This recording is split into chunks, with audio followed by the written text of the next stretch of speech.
very first time, welcome to Timeline season number 22.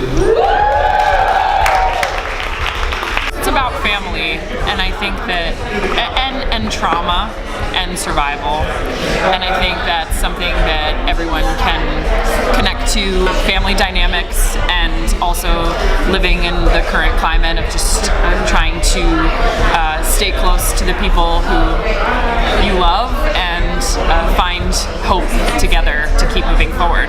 It just moved me immensely. I'm first generation American. My father was from Czechoslovakia, my mother was from Great Britain.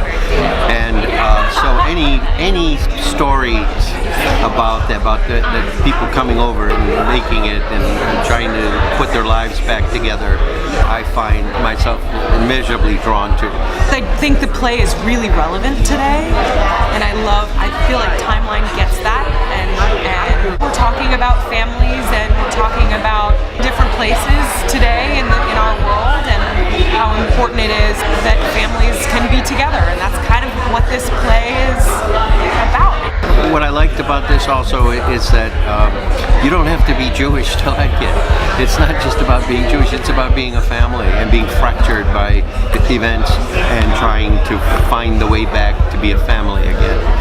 It's actually a happy story in many, many ways.